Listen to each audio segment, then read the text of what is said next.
My name is Lauren Hayes, and I'm 35 years old. 3 months ago, one quiet evening rearranged the way I see love. How easily someone can sit across from you, call you family, and still measure your life like a transaction. It happened in our kitchen in Nashville, the one I'd kept running for years without anyone noticing. Pasta sauce simmered. Contractor invoices were open on my laptop. Outside, late summer cicadas buzzed like everything was normal. Adrian came home early, not rushed, not tired, controlled. I didn't even turn around at first. "Dinner's almost ready," I called. No answer. Instead, I heard it, his briefcase set down gently, not tossed the way he always did, like he was placing a decision on the counter. When I turned, he was already seated at the island, hands folded, posture straight, the posture he used when investors were watching. His eyes didn't look soft. They looked prepared. "Lauren," he said, calm as a man ordering coffee, "we need to talk." Those 4 words can hollow a room. I dried my hands slowly and sat across from him, still thinking maybe a project had gone wrong. That's what we did, right? Fix things. Keep the machine moving. He slid a folder toward me. "I want a divorce." The words landed too gently, like he'd rehearsed them until they stopped sounding human. I stared at the paperwork, timelines, summaries, lists, neat and organized like a proposal. He didn't just decide, he planned. "It's better if we keep this efficient," he added. Efficient. 15 years reduced to bullet points. Then he said it, like it was the most reasonable thing in the world. "I'll keep the house, the company, and the vehicles." I felt my throat tighten. "I helped build all of this." He didn't raise his voice. That would have required emotion. He exhaled like I was slowing him down. "You supported me," he corrected, eyes flat. "But legally, it's mine." Supported. That's what he called the years of midnight budgets, contractor calls, and smoothing over crises so his name could stay shiny. I didn't cry, I didn't yell. I just sat there while he stood up, already moving on. "I don't want this to get messy," he said almost kindly. "If we cooperate, this can be quick." Quick. That night, I slept in the guest room, not because he told me to, but because I could feel it. This wasn't a conversation. It was an announcement. And then the humiliation came in small, precise cuts. My access to our shared accounts vanished under the excuse of financial separation. My space in the closet shrank. Even the house felt like it was turning its back on me. 2 weeks later, Adrian brought her home. Natalie Pierce, young, polished, carrying a bottle of wine like she was arriving to a dinner party she belonged to. She smiled at me in my own doorway. "I hope this isn't awkward." I didn't answer fast enough, and Adrian didn't even look guilty. The next morning, Natalie used my coffee mug. The one with the tiny chip on the rim from the day Emma dropped it, and I still kept it anyway. A stupid detail, except it wasn't stupid when it was happening right in front of me. A few days later, she reorganized the kitchen drawers. "I couldn't find anything," she said brightly, sliding my utensils into a new place like she was correcting a mistake.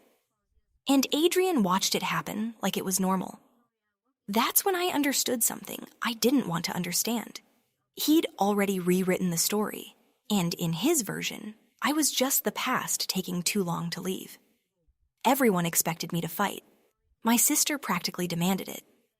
But Adrian mistook my quiet for surrender. He had no idea that one future moment, one signature, one whispered sentence would shift everything in a way he couldn't stop. I'm getting ahead of myself. Because to understand why he felt so confident taking everything, you need to know how we started, why I mattered in the first place. Adrian and I didn't begin as a headline couple. We began in motion. Back when his world was still more ambition than empire, I was the person who noticed the things other people skipped. The details, the follow-through, the problems before they became disasters. I remember staying up late with him, not for romance, because there was work to finish, forms to file, calls to return, loose ends that would cost him later if someone didn't tie them down. He'd walk into a room and sell the dream. I'd go behind him and make sure the dream didn't collapse. And for a long time, I thought that was what partnership meant. I didn't realize some people only love what you do for them until they don't need you anymore. Not yet. But soon I would hear 5 quiet words that proved exactly who Adrian Keller really was. I let Adrian believe whatever made him comfortable. I showed up to the mediation dates he picked. I spoke in that quiet, careful voice people use when they're trying not to make a scene. When he sent short, polite texts about schedules, I answered with shorter ones. When he took up more space in the house, more drawers, more air, more certainty, I stepped back like I was already disappearing. And it worked.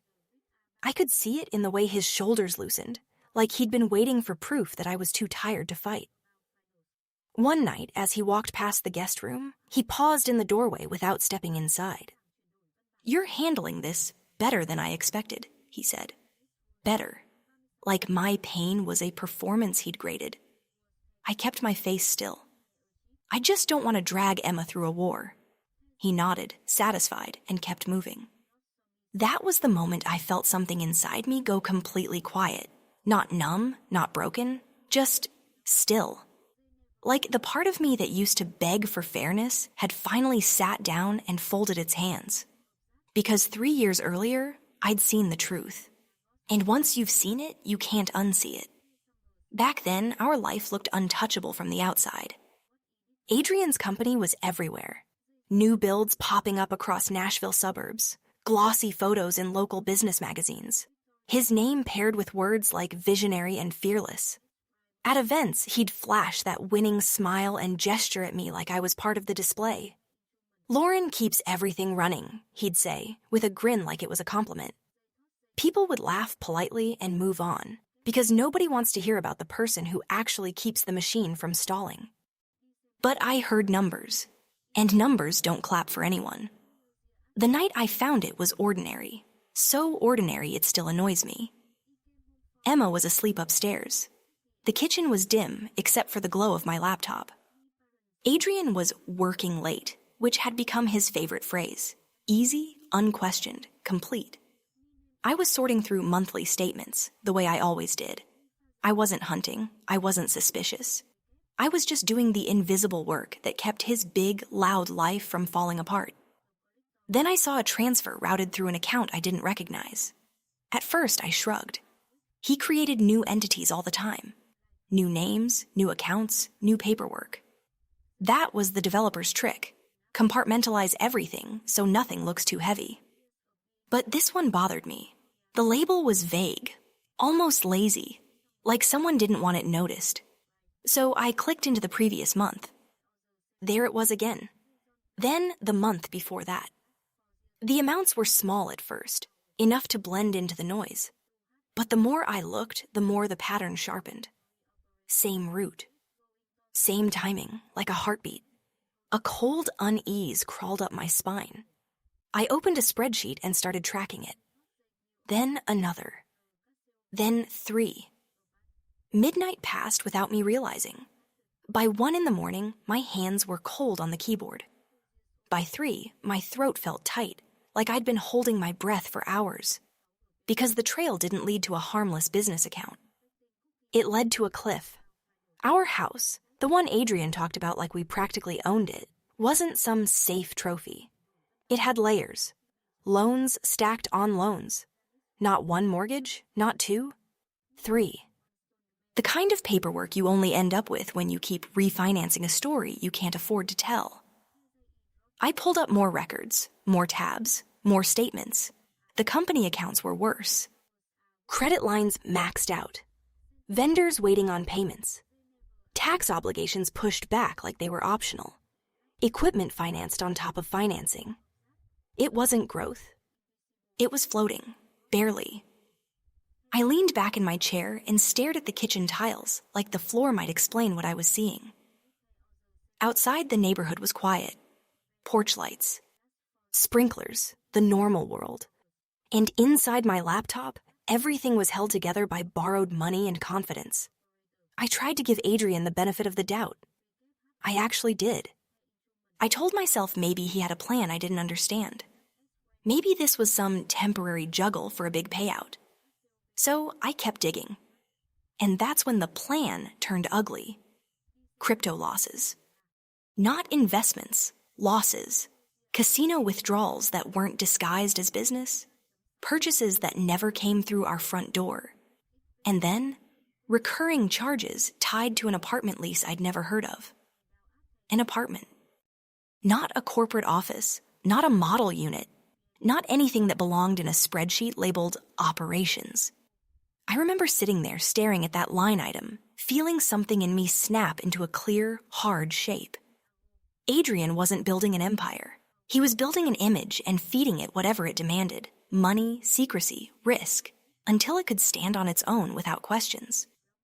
My first instinct was to confront him. I actually pictured it, waiting at the kitchen island with documents laid out like evidence, forcing him to explain himself.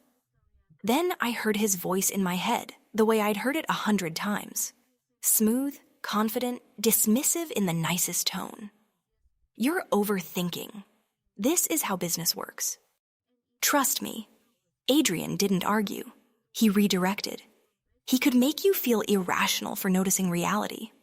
And worse, if he knew I understood the numbers, he could move faster than I could stop him. That thought hit like ice water, because there was one thing he hadn't touched. My grandmother used to say it like a rule, not advice. A woman should keep something that's only hers. Before I ever worked inside Adrian's world, I had a retirement account from my years at a law firm. Quiet, separate, untouched. And when my grandmother passed, she left me an inheritance in my name alone. I'd never blended it into our shared life. I used to feel guilty about that. Like keeping it separate meant I didn't fully trust my husband. That night, it didn't feel like guilt. It felt like oxygen. I closed my laptop and sat in the dark kitchen until the sky started to lighten, listening to the clock tick like it was counting down to something I couldn't name yet. By sunrise, my decision was made. I wasn't going to warn him. I wasn't going to fight him yet. I was going to wait, quietly, carefully, until he reached for everything with both hands. Because when someone is convinced you're powerless, they stop guarding the truth. And I already knew exactly where the truth would take him. Waiting changes the way you see everything. The morning after I uncovered the truth, nothing in our house looked different. Sunlight still poured across the kitchen counter. Emma argued about which shoes she wanted to wear to school. Adrian kissed my cheek on his way out the door, already scrolling through his phone. "Late meeting tonight," he said casually. "Okay," I answered. And that was it. From the outside, we looked like the same family we'd been the day before. But inside my head, every small detail had shifted. Every confident phone call Adrian made suddenly sounded different. Every time he talked about expansion, about new developments, and bigger investors, I heard something underneath it. Pressure. And what unsettled me most was this. He wasn't afraid. A man standing on the edge of financial collapse usually shows cracks. Hesitation.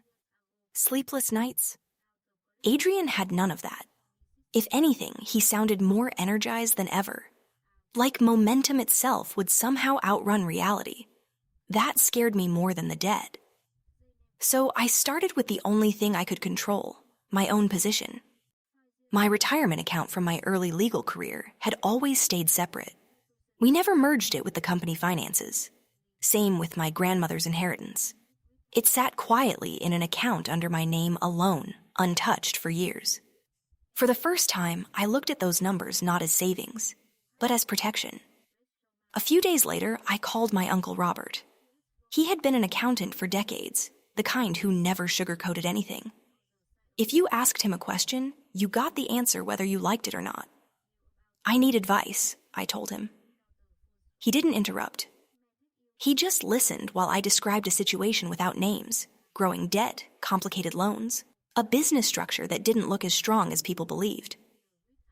When I finished, there was a long pause on the phone. Finally, he said, "If things fall apart, feelings won't matter. Paper will." "Paper?" I repeated. "Documentation," he said. "Courts trust records, not stories." That sentence stayed with me. So I started collecting everything: loan agreements, mortgage records, credit disclosures, tax notices, anything tied to the business, the house, or Adrian's personal guarantees. I printed copies and kept them away from the house. Digital versions went onto encrypted drives.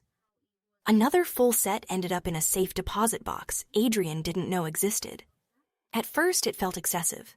Then it felt necessary. Weeks became months, and I learned how to live inside two versions of the same life. The visible one looked normal. Charity events, neighborhood dinners, Adrian shaking hands and talking about the future like it was already guaranteed. People would smile at me and say things like, "You must be proud of him." I'd smile back politely. Meanwhile, the hidden version of my life moved quietly underneath. Meetings with my uncle, conversations with an attorney I trusted from my old law firm, paperwork that took months to structure correctly. Eventually, everything was ready. I transferred my inheritance and retirement savings into an irrevocable trust under Emma's name. My name wasn't even listed as a beneficiary. It belonged entirely to her, shielded from any future legal fight or creditor claim. The night those documents were finalized, I slept deeply for the first time in months. Not because anything had improved, because Emma would be safe no matter what happened next. Adrian changed during those years too, though not in the way people expected. He became sharper with me, more dismissive.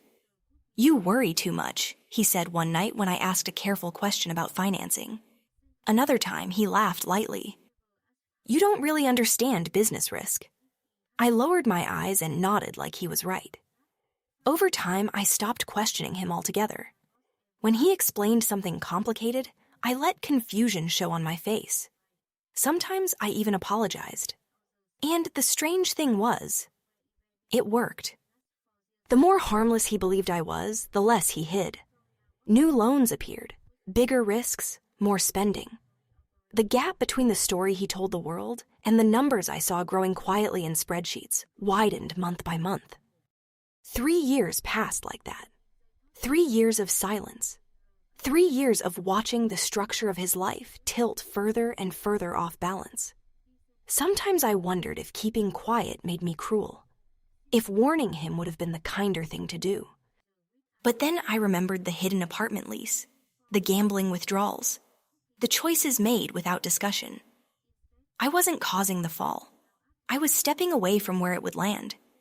So when Adrian finally sat across from me one evening and calmly said he wanted a divorce, demanding the house, the company, and everything connected to them, I felt something I never expected: relief. Because the moment I had spent 3 years preparing for had finally arrived. And he had no idea what he was really asking for. Relief is a strange emotion to feel when your husband asks for a divorce. But that's what it was. Not happiness, not revenge. Just the quiet certainty that the moment I had prepared for had finally arrived. Adrian thought he was taking control of the situation. He believed he was the one deciding how everything would end. In his mind, the divorce was simply the last negotiation in a long list of deals he had already won. He assumed I would fight him for half. What he didn't realize was that the most dangerous thing he had already said were 3 simple words: "I want everything." And all I had to do was agree. The days after that conversation moved fast. Too fast for emotions to keep up. Our house stopped feeling like a home and started feeling like an office where contracts were being finalized. Emails replaced conversations. Lawyers appeared. Calendars filled with mediation appointments and document deadlines. Words like assets, equity, and division replaced ordinary life. Adrian handled it like a business closing, calm, efficient, polite in that distant way people use when they've already moved on. And strangely, that hurt more than anger would have. Within a week, the house began to change. Not dramatically. Quietly. My side of the closet shrank first. Dresses moved aside to make room for nothing. The shared bank accounts were separated for clarity. Bills that used to arrive in both our names suddenly came addressed only to him. Ownership was being rewritten one detail at a time. I didn't argue. Silence makes people comfortable. 2 weeks later, Natalie started staying overnight. At first, Adrian tried to pretend it was temporary. "She's helping with a project," he said one evening while avoiding my eyes. I nodded like the explanation mattered. It didn't take long for the performance to drop. Shoes appeared near the front door. Her groceries filled shelves in the refrigerator I used to stock. One morning, I walked into the kitchen and found her humming while reorganizing the drawers. My drawers. She looked up and smiled awkwardly. "I couldn't find anything," she said. "Hope that's okay." I studied the way she confidently moved utensils around like she'd been living there for years. "It's fine," I said. Humiliation rarely comes as one big moment. It builds slowly.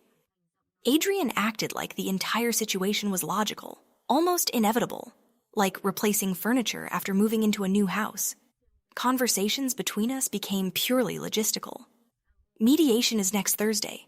We need to discuss Emma's school schedule. Sign these forms." Emotion never entered the room. His mother visited shortly after. Diane Keller had always been polite to me in that careful way. People are polite when they've never fully accepted you. She hugged me lightly when she arrived.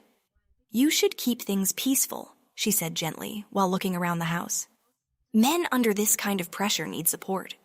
The implication hung in the air. If the marriage failed, it must have been because I didn't support him enough. Later that afternoon, she helped pack some of my things. Helping meant deciding what I deserved to take. Jewelry Adrian had bought stayed behind. Furniture stayed.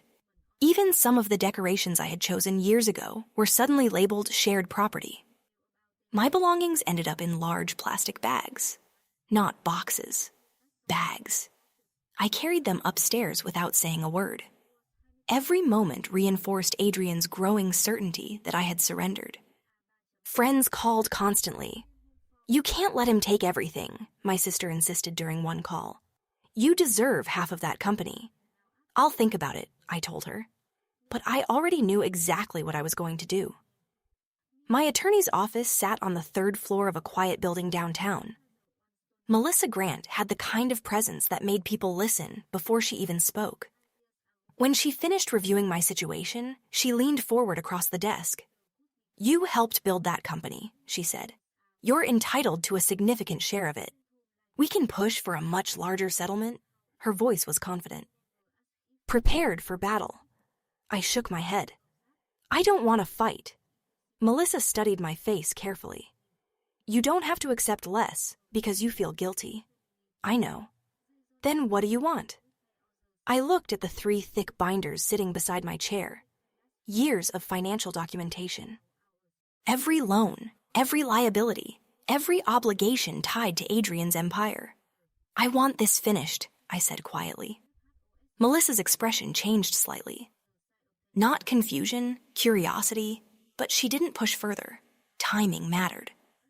As mediation sessions began, something else started happening. People stopped paying attention to me. Adrian spoke first during every meeting. Lawyers addressed most questions to him automatically. Even neutral professionals assumed I was simply there to finalize the separation quietly. I became background. Invisible. And invisibility can be powerful. When people stop seeing you as a threat, they stop protecting themselves. Adrian skimmed documents instead of reading them. He signed preliminary agreements quickly. His impatience grew with every meeting. He believed the divorce was already decided. He didn't realize he was walking directly toward a decision that had actually been made 3 years earlier. By the time mediation officially began, Adrian behaved like someone already celebrating. He joked with the mediator. He shook hands warmly with everyone in the room. The tension that once followed him home had disappeared. I made sure to look exactly the way he expected. Quiet. Tired. Defeated. The mediation office overlooked downtown Nashville. Sunlight filtered through tall windows onto a polished conference table. The atmosphere was intentionally calm. Neutral colors, comfortable chairs, soft lighting. Adrian sat across from me, scrolling through his phone. A message popped up and he smiled slightly. "Natalie." Melissa leaned toward me. "Nothing has to be decided today. she whispered. I nodded but kept my eyes lowered. The mediator began outlining the process. Asset division, custody arrangements, financial disclosures. Adrian's attorney presented his proposal. Adrian would retain full ownership of Keller Urban Group, the house, the vehicles, the investment accounts connected to the company. In exchange, I would receive a modest settlement and shared custody of Emma. The mediator turned toward me. Lauren, how would you like to respond? The room went still. Everyone expected resistance. I folded my hands calmly. I don't want a long fight, I said. Adrian looked up, surprised for half a second. Then relief spread across his face. I know the company means a lot to Adrian, I continued. And Emma grew up in that house. I'd rather avoid more conflict. Melissa shifted beside me but didn't interrupt. The mediator nodded encouragingly. What amount would you need to start over? I hesitated just long enough to make it look real. $50,000. Silence filled the room. Adrian blinked. Even his attorney looked confused. The amount was dramatically lower than what I could have demanded legally. Melissa turned slowly toward me. Anyone watching would assume she was stunned.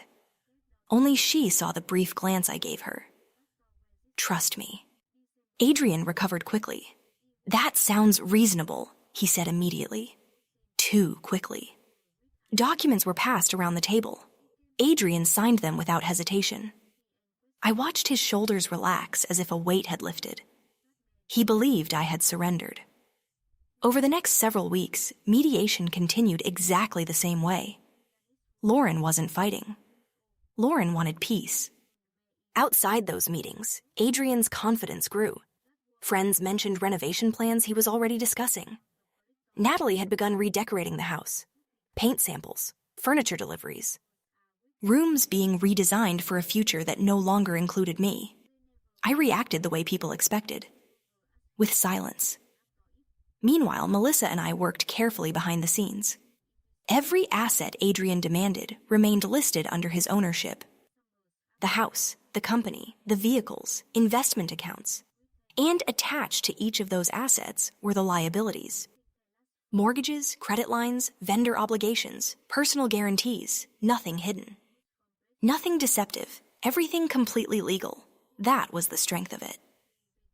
Adrian wasn't being tricked. He simply wasn't reading. One afternoon, Melissa called me into her office. I placed the 3 binders on her desk. She opened them slowly. Mortgage statements, loan agreements, debt summaries going back years. She read quietly for nearly an hour. Finally, she leaned back and looked at me. You've known about this the entire time. Yes. And you're letting him take it all. I nodded. When he signs final ownership, she said carefully, every liability attached to those assets becomes his responsibility. Exactly. Melissa exhaled slowly. This isn't surrender. No, I said. It isn't. Outside her window, the late afternoon sun stretched across the city. For the first time since Adrian announced the divorce, I felt completely steady. Because the hardest part of patience isn't waiting. It's watching someone rush toward a victory that was never real, and saying nothing while they do. After mediation sessions ended, Adrian started behaving like a man who had already moved on with his life. That was when my role became most important. Winning quietly requires consistency. One wrong expression, one moment of confidence, could have undone 3 years of preparation. So I leaned into the image everyone believed. The exhausted wife ready to move on. During meetings, I spoke less. I avoided eye contact. When financial documents appeared, I flipped through them slowly, like someone overwhelmed by numbers she didn't understand. Adrian stopped explaining things entirely. I'll handle it, he'd say smoothly whenever someone directed a question toward me. Each time I nodded. Agreement made him careless. Then something unexpected happened. Adrian's own attorney started to worry. One afternoon, Melissa received a call from him. My client is assuming significant assets, he said carefully. I strongly recommend a full financial audit before finalizing this agreement. Melissa kept her voice neutral. We'll provide whatever documentation you request. When she told me about the call later, tension flickered through my chest. An audit wouldn't change the outcome, but it would reveal everything earlier. 2 days later, she called again. Adrian had refused the audit.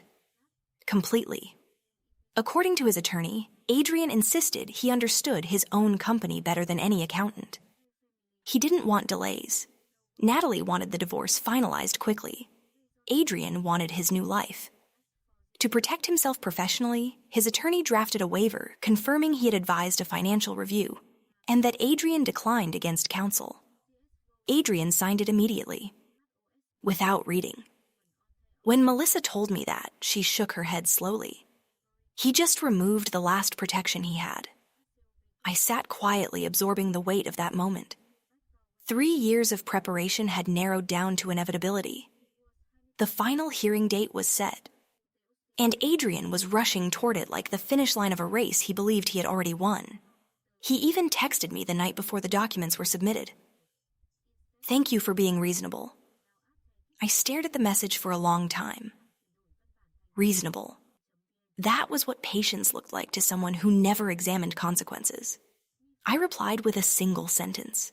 I hope this gives everyone what they need, because soon it would. The night before the final hearing, Adrian sent a message that kept glowing on my phone screen long after I'd stopped reading it. "Thank you for being reasonable." Reasonable. To him, it meant I had finally accepted reality, that I had stopped resisting, that I understood the world he had built was his to keep. He had no idea the word meant something entirely different to me. It meant the waiting was over. The morning of the hearing arrived quietly. No storm clouds, no dramatic sense of fate. Just ordinary sunlight slipping through the blinds of my small apartment. I woke before my alarm. For a moment, I sat on the edge of the bed, listening to the silence. It was different from the silence that used to fill the house Adrian and I shared. That silence had always felt heavy, like every conversation had something underneath it. This one felt steady. 3 years of preparation had narrowed down to a single morning. In the kitchen, Emma was already sitting at the counter eating cereal while scrolling through her phone. She glanced up when I walked in. "You okay?" Her tone wasn't suspicious, just observant. Teenagers notice emotional shifts faster than adults expect. "I'm okay," I said. And surprisingly, it was true. She studied me another second before nodding. Good. That was all she needed. I chose a simple navy dress and tied my hair back. No jewelry, no makeup beyond the basics. I wanted to look exactly like the person everyone believed I had become. Someone exhausted. Someone ready for closure. As I grabbed my keys, a message appeared from Adrian. "See you at court. Almost done. Almost done." The irony almost made me smile. The courthouse in downtown Nashville reflected the morning light so brightly I had to look down as I walked toward the entrance.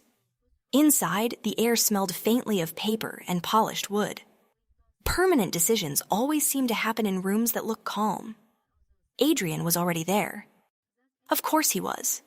He stood near the courtroom doors, speaking confidently with his attorney.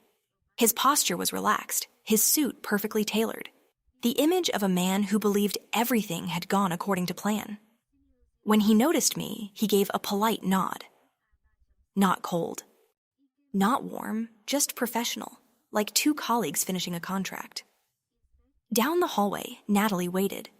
She had dressed carefully for the occasion, though she wasn't allowed inside the courtroom. She hovered close enough to feel involved, like someone waiting outside a theater for the curtain to fall so the celebration could begin. Adrian stepped closer while we waited to be called. "I'm glad we handled this like adults," he said quietly. I gave a small nod. "So am I." The bailiff opened the door. "Mr. Keller, Ms. Hayes." The courtroom felt controlled and orderly. Stacks of documents were arranged neatly across the table. Pens lined up beside signature pages. Judge Caroline Reeves entered, and everyone stood. The proceedings began quickly. Adrian's attorney summarized the agreement. Adrian would retain the marital residence, Keller Urban Group, all vehicles, and all investment accounts tied to the business. In return, I would receive a modest settlement and shared custody of Emma. It sounded simple when spoken aloud. The judge looked toward me. Mrs. Hayes, do you understand that you are relinquishing substantial property interests today? Her voice carried genuine concern. Yes, Your Honor. And you are agreeing voluntarily? Yes. She studied my face carefully. Maybe she was searching for hesitation. Maybe she wondered whether I fully understood what I was signing away. I lowered my gaze slightly. I do, she nodded. Very well. Documents were distributed across the table. Adrian immediately began signing, page after page. His pen moved quickly, almost impatiently, like someone finishing paperwork before catching a flight. He barely glanced at the text. Across the table, his attorney reviewed each page more carefully. Years of practice had trained him to move slowly, even when clients wanted speed. I signed at a completely different pace, each page deliberate, each signature calm. Sunlight slid across the polished wood of the table and reflected off the stacks of paper between us. For a brief moment, a memory surfaced. The early years of our marriage. Back when Adrian and I believed success meant building something together. I pushed the thought away. That version of us had ended long ago. Adrian reached for another page. Signed. Another. Signed. Halfway through the stack, he leaned back slightly in his chair, already relaxing. I could almost see the future forming in his mind. Renovations to the house, celebrations with Natalie, a life that no longer required compromises. Across from him, his attorney slowed. At first, it was subtle, a slight pause before turning the page. Then another. His eyes scanned the text more carefully. A faint crease formed between his eyebrows. He flipped back to the previous page, then forward again. I noticed immediately. Adrian didn't. He tapped the pen lightly against the table, waiting for the next document. The room had grown unusually quiet. Outside the courtroom door, faint footsteps echoed down the hallway. Inside, everything felt suspended. The attorney leaned closer to Adrian. His voice was low. You need to read this. Adrian waved a hand without looking down. Later, he murmured. Let's just finish. The attorney didn't move. You're assuming all liabilities. Adrian's pen stopped. For the first time that morning, he actually looked at the page in front of him. Seconds passed, then more. His eyes moved across the text slowly. I watched the moment understanding began. At first, it was confusion, then calculation. Numbers connecting in his mind. Mortgage balances. Business debts. Personal guarantees attached to his name. Every obligation printed clearly in black ink. Color drained from his face. This isn't right, Adrian said suddenly. His voice was louder than he intended. The judge looked up immediately. Mr. Keller? Adrian turned toward her, papers trembling slightly in his hands. These numbers, he said. I wasn't told about this. His attorney cleared his throat. Your Honor, I advised my client multiple times to conduct an independent financial audit before finalizing this agreement. He slid a document forward. My client declined and signed a waiver acknowledging that decision. The waiver was handed to the judge. She scanned it quickly. Then she looked back at Adrian. Mr. Keller, are you suggesting you were unaware of debts attached to property under your ownership? Adrian hesitated. Silence answered for him. I thought, he began, then stopped. The judge's voice remained calm but firm. You confirmed your understanding of the agreement on record. There is no indication of coercion or deception. Adrian turned slowly toward me. For the first time in months, he really looked at me. You knew, he said quietly. It wasn't accusation, it was realization. I met his eyes. I managed the finances for years, I said. The meaning landed between us. Adrian hadn't been tricked. He had simply never asked questions he didn't want answered. I want to stop this, he said quickly, turning back to the judge. I didn't understand what I was signing. Judge Reeves shook her head gently. You were represented by counsel and given opportunity for review. Her gavel struck once. The agreement stands. The sound echoed through the room like a door closing. Adrian sat motionless, staring down at the papers spread across the table. The confidence that had followed him into the courtroom had vanished. Around us, the normal rhythm of legal proceedings resumed. Clerks gathered documents. Attorneys organized files. But Adrian's world had shifted. 3 years of preparation had collapsed into a few quiet seconds. I stood slowly and collected my folder. Before leaving, I leaned slightly toward him. You said you wanted everything, I said softly. I gave you exactly that. He didn't respond. Outside the courtroom, Natalie was waiting. Inside, Adrian was still staring at the numbers. And for the first time that morning, he understood what those numbers really meant. Outside the courtroom, the hallway looked exactly the same as when we walked in. People moved past carrying folders. Lawyers talked quietly about other cases. Somewhere down the corridor, someone laughed, the sound light and casual, like nothing important had just happened inside that room. Behind me, Adrian's voice cut through the air. This can't be final. I didn't turn around, but I heard the strain in his voice now, something sharp where confidence used to live. There has to be something we can file, he said to his attorney. Some kind of appeal. His lawyer answered calmly, the way professionals do when the outcome is already decided. I recommended a full financial review before signing. You declined. The agreement is enforceable. Silence followed. For a long moment, I stood there without moving. 3 years of planning had led to this hallway, this quiet moment where I could finally walk forward without needing to explain anything. Then I stepped outside. The warm Nashville air wrapped around me as the courthouse doors closed behind my back. I took a slow breath and realized something strange. I had been holding tension in my chest for years without noticing it. Across the parking area, Natalie waited. She had clearly expected a very different scene. When Adrian finally came out of the courthouse, his posture had changed. His shoulders were tight, his face pale, the documents clutched in his hand like something fragile. Natalie hurried toward him. What happened? She asked quickly. I couldn't hear everything they said from where I stood, but I watched her expression change. First confusion, then disbelief. Reality spreads quickly when numbers enter a conversation. I didn't stay long enough to hear the rest. That evening, Emma and I sat at the small kitchen table in our apartment, eating takeout noodles straight from cardboard containers. The space was quiet in a comforting way. No tension, no careful conversations, just the soft clink of chopsticks against the boxes. So, it's done?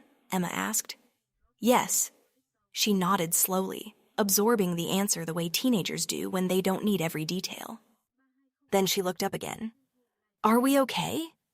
I reached across the table and squeezed her hand. We are. And for the first time since Adrian asked for the divorce, the words felt completely true. The unraveling started almost immediately.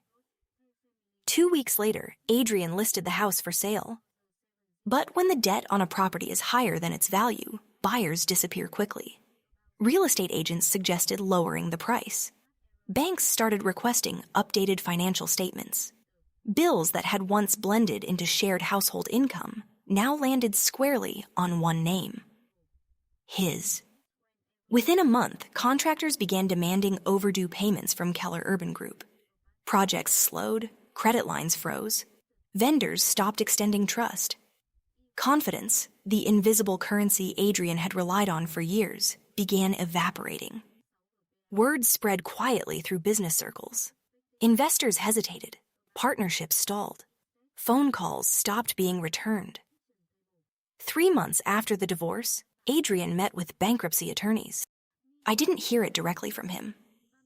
News travels in whispers through people who think they're being discreet. One afternoon, my phone rang. The name on the screen surprised me. Diane.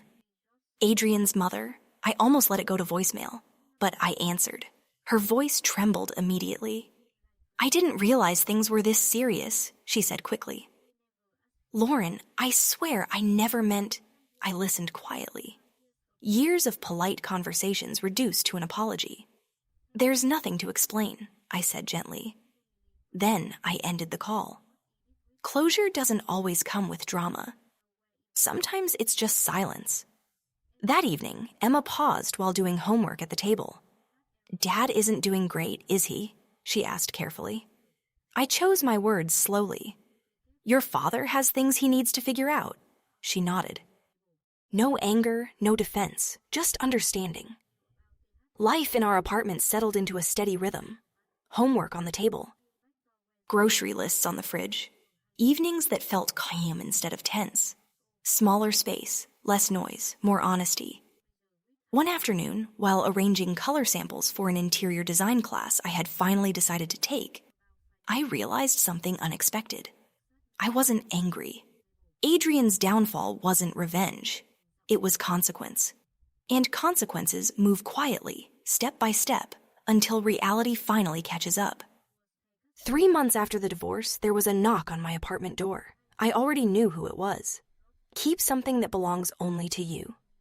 My grandmother used to say that when I was young. Back then, I thought she meant money, savings, a hidden account in case life went wrong. It took me years to understand she meant something else. She meant yourself. When I opened the door that afternoon, Adrian stood in the hallway exactly the way I expected he would, only smaller somehow, not physically. Not. Just diminished. His suit was wrinkled. The sharp confidence that once filled every room had faded into something quieter, almost fragile. For a few seconds, neither of us spoke. Behind me, my apartment looked exactly the way my life felt now. Simple, imperfect, peaceful. Emma's backpack leaned against the wall. Fabric samples from my design class were spread across the table. A half-finished cup of tea sat by the window. Adrian glanced inside. You look okay, he said carefully. I am. That seemed to surprise him. He shifted his weight like he wasn't sure how to stand anymore. I didn't realize it was this bad, he admitted. The company, the debts. I thought I could fix it. I listened without interrupting. I made mistakes, he continued. I see that now. For a moment, he looked like the man I had met years ago, ambitious, certain the future would bend in his direction. Only now the certainty was gone. I was hoping maybe we could talk, he said quietly. The word hung there. Talk. For years I had asked for conversations he never had time for. Now he was the one asking. What do you want from me, Adrian? I asked gently. He hesitated. I don't know, he admitted. Advice, maybe. You always understood the numbers better than I did. There was no anger in his voice, just need. I studied him for a moment, the man I had loved since I was barely more than a kid myself. And I realized something surprising. I didn't hate him. I simply no longer belonged to that life. You asked for everything except Emma, I said calmly. You got exactly what you wanted. His shoulders dropped slightly. I didn't think you'd just walk away. I didn't walk away, I said. I stepped aside. The difference mattered. Silence settled between us.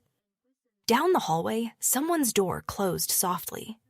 Ordinary life continuing around an ending that had once felt impossible. Adrian looked past me into the apartment again. You seem peaceful. I am. For the first time, I think he understood something he had missed our entire marriage. Peace doesn't come from size, money, or appearances. It comes from stability, from knowing that the ground under your feet belongs to you. I'm sorry, he said finally. The apology came late, but I believed he meant it. I hope things get better for you, I replied. Then I closed the door. Through the peephole, I watched him stand there for a few seconds before turning and walking down the hallway. That was the last time I saw him. Life didn't transform overnight after that. There was no dramatic victory, no sudden wealth, just small steps forward. Interior design classes turned into freelance projects. My first client was a woman starting over after her own divorce. She stood in the middle of an empty apartment and asked me, "Where do I even begin?" I handed her a paint sample. "Start with one space," I said. "Make it yours first." We painted her kitchen a soft sage green. When she saw it finished, she cried. "It feels like I can breathe again," she said. I understood exactly what she meant. At home, Emma adjusted too. Without tension filling the rooms, she laughed more. One evening, she hugged me out of nowhere, the kind of hug teenagers don't usually give. "You waited a long time, didn't you?" she said. "Yes," I told her. "For us." The trust I created years ago remains untouched, quietly protecting her future. And sometimes, late at night, I still hear my grandmother's voice in my head. "Keep something that belongs only to you." Now I understand. It was never just about money. It was about identity, about knowing your worth, even when someone else forgets it. People sometimes ask who won the divorce. They expect numbers, assets, losses. But winning wasn't watching Adrian fall. Winning was waking up without fear. Winning was building a life that didn't depend on anyone else's approval. And if you've stayed with this story until the end, maybe you understand something too. Sometimes the quietest endings are the strongest ones. If this story meant something to you, share your thoughts below. I'd love to hear what you think.